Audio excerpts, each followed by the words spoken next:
Hello friends, मेरा नाम है नीलेश बजाज और इस वीडियो में हम देखेंगे nested of if else statement का एक program in C language. Okay, so let's start. देखिए, इस प्रोग्राम में मुझे क्या करना है, तो मुझे नॉर्मली यूज़र से उसकी डिपॉजिट अमाउंट लेना है कि उसको बैंक में कितना डिपॉजिट करना है, मतलब एक डिपॉजिट अमाउंट लेना है, कितने साल के लिए डिपॉजिट करना है, मतलब नंबर ऑफ ईयर्स लेना है, और क्या रेट ऑफ इंटरेस्ट से, मतलब रेट ऑफ इंटरेस्ट लेना है।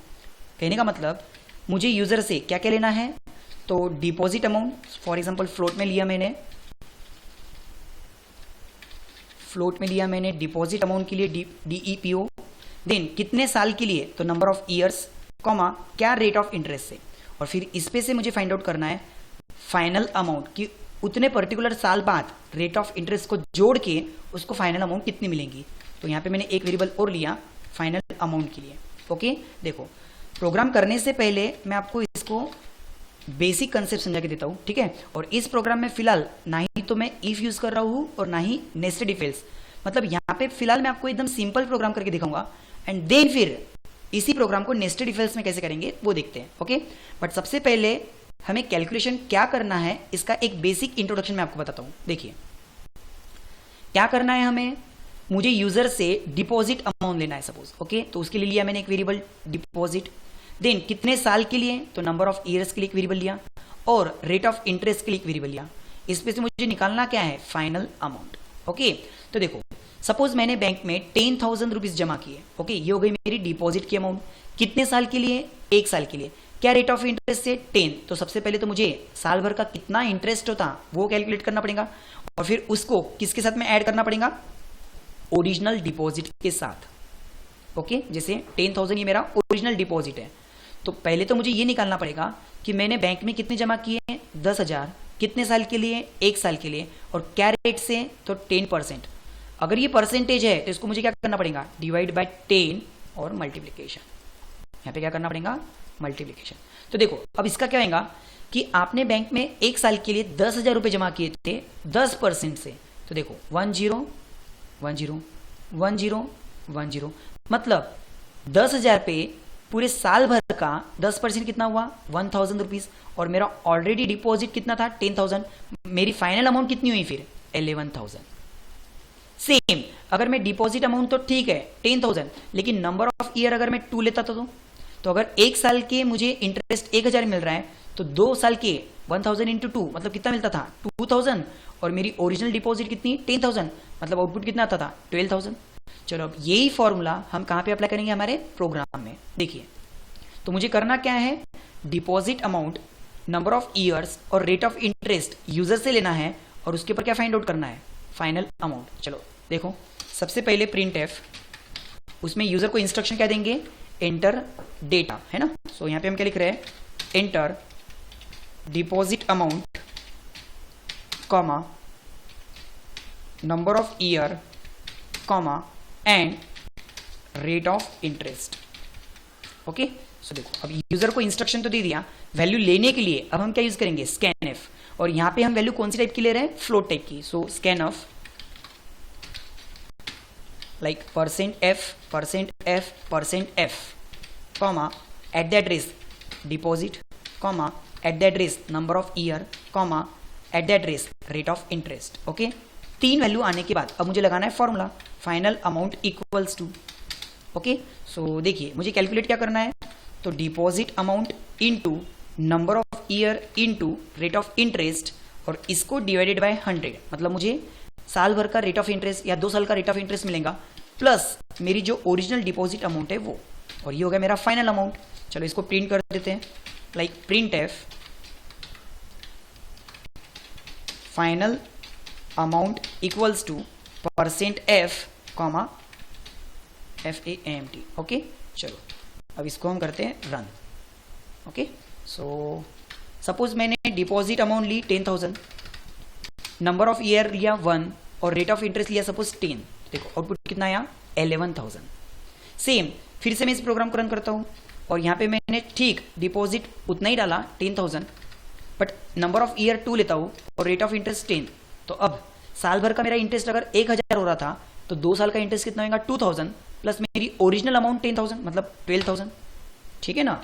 सो आई होप आपको ये कंसेप्ट तो समझ में आया होगा, लेकिन हम यूजर से सिर्फ क्या ले सकते हैं, डिपॉजिट, और कितने साल के लिए। क्या यूजर से हम रेट ऑफ इंटरेस्ट लेते? नहीं, वो तो बैंक डिपॉजिट करती, मतलब बैंक डिसाइड करती, सॉरी।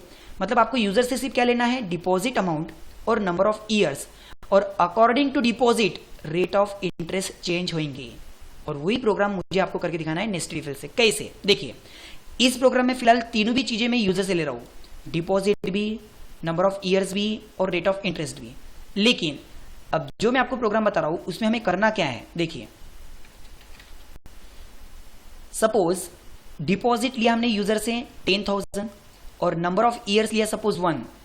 अब मुझे चेक क्या करना है, बैंक की कौन सी कंडीशन है। तो बैंक क्या बोलता है कि अगर आपका डिपॉजिट 0 से लेके सपोज 5,000 तक है तो फिर आपको रेट ऑफ इंटरेस्ट लगेगा 1%। ओके, यदि आपका 5,000 से लेके 15,000 तक डिपॉजिट है सपोज, तो आपको रेट ऑफ इंटरेस्ट लगेगा सपोज 1.5%। ऐसा बैंक आपको रेट ऑफ इंटरेस्ट देती, आप यूजर से नहीं ले सकते, है ना। सेम अगर आपका डिपॉजिट सपोज 15,000 से लेके 30,000 तक है, ठीक है, तो उस वक्त आपको रेट ऑफ इंटरेस्ट मिलेगा सपोज 2%।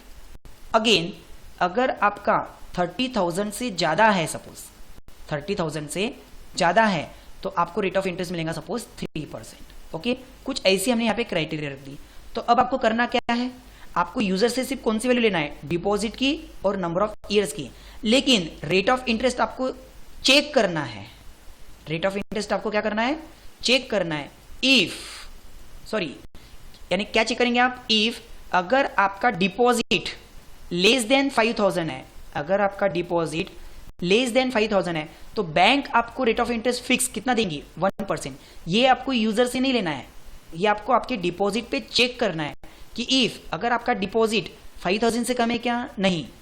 चलो आगे, फिर वापस से एल्स, फिर यहां पे लिखेंगे हम इफ क्या आपका डिपॉजिट 5,000 से कम तो नहीं है, 15,000 से कम है क्या, हाँ, तो फिर इस बार आपको रेट ऑफ इंटरेस्ट बैंक कितना देंगी, 1.5%। अगर ये भी नहीं रहता था, फिर से आप एक कंडीशन चेक करते थे, इफ क्या आपका रेट ऑफ इंटरेस्ट 15,000 से कम नहीं है, तो क्या 30,000 से कम है क्या, तो फिर आपको रेट ऑफ इंटरेस्ट कितना मिलता था, 2%। इस तरह से। चलो अब यही कंसेप्ट, यही सारा इफ एल्स हम कहां यूज करेंगे, हमारे प्रोग्राम में, जहां पे हमको यूजर से सिर्फ क्या लेना है, डिपॉजिट और नंबर ऑफ ईयर्स। और फिर डिपॉजिट को हम चेक करेंगे इफ लगा के कि इफ डिपॉजिट अगर 5,000 से कम है तो आपका रेट ऑफ इंटरेस्ट आपको बैंक कितना देगा, 1%। इफ डिपॉजिट अगर 5,000 से कम नहीं है, 15,000 से कम है, तो रेट ऑफ इंटरेस्ट आपको कितना मिलेगा, 1.5%। ओके, देखो तो यहां पे हम यूजर को क्या बोलेंगे, enter deposit amount and number of year. हम रेट ऑफ इंटरेस्ट नहीं मांग सकते यूजर को, ओके, वो बैंक डिसाइड करेंगे। और यहां पे भी सपोज मुझे 1% एफ डिलीट करना है, और यहां पे भी m% जो एट द एड्रेस r है उसको डिलीट करना है, ठीक है। अब फॉर्मूला लगाने से पहले मुझे क्या चेक करना है, इफ अगर आपका डिपॉजिट लेस देन 5,000 है तो मुझे यहाँ पे रेट ऑफ इंटरेस्ट कितना लेना पड़ेगा, तो मैं यूजर से नहीं ले रहा हूं, मैं फिक्स डिसाइड कर रहा हूं कि रेट ऑफ इंटरेस्ट 1% रहेगा। सेम एल्स अगर आपकी डिपॉजिट 5,000 से कम नहीं है तो फिर इफ आपका डिपॉजिट 10,000 से कम है क्या, मतलब 5,000 से तो कम नहीं है, 10,000 से कम है क्या। अगर 10,000 से कम है या फिर 15,000 से कम है, दूसरी कंडीशन हमारी 15,000 से कम है, तो फिर हमारे को रेट ऑफ इंटरेस्ट कितना लगाना है, 1.5%। इसका भी एल्स कि अगर आपका डिपॉजिट 15,000 से कम नहीं, इफ 15,000 से कम नहीं, लेकिन वही डिपॉजिट अगर आपका 30,000 से कम है तो फिर रेट ऑफ इंटरेस्ट कितना लगाना है, 2%। और अगर आपका डिपॉजिट 30,000 से भी कम नहीं है, ज्यादा ही है, एल्स कितना भी ज्यादा रहने दो, तो फिर उस वक्त रेट ऑफ इंटरेस्ट कितना लगाना है, 3%। और बस, मतलब आपको यूजर से सिर्फ डिपॉजिट लेना था और number of years, rate of interest तो आपकी डिपॉजिट पे डिपेंड करता। बस फॉर्मूला लगाओ और आपको आंसर मिलेगा। चलो अब इस प्रोग्राम को मैं रन करता हूं।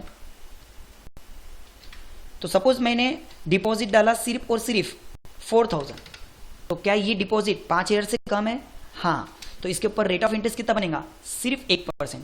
मैंने नंबर ऑफ ईयर कितना डाला, 1, मतलब 4,000 पे मुझे सिर्फ 1% मिलेगा 1 साल का। देखिए आउटपुट कितना आया, तो 1% कितना हुआ, 40 रुपए, मतलब मुझे 4,000 40 रुपये मिले। चलो इस प्रोग्राम को मैं फिर से रन करता हूँ। मैंने सपोज 12,000 डाले, ओके 12,000 कितने साल के लिए? 1 साल के लिए। तो क्या आपका डिपॉजिट अमाउंट 10,000 से कम है? नहीं। 5,000 से कम है? नहीं। 15,000 से कम है? हाँ, मतलब आपको 1.5% के हिसाब से मिलेगा। इसका 1.5% कितना होता है? 180 रुपये, मतलब इसमें 180 रुपये ज्वाइन कर दो, ठीक है। देखो ओके, इसमें 180 रुपये ज्वाइन कर दो इस तरह से। सो आई होप आपको ये कंसेप्ट समझ में आया होगा। नेस्टेड इफ एल्स से हमने बैंक का एक छोटा सा प्रोग्राम लिया है यहाँ पे, ओके। Thank you.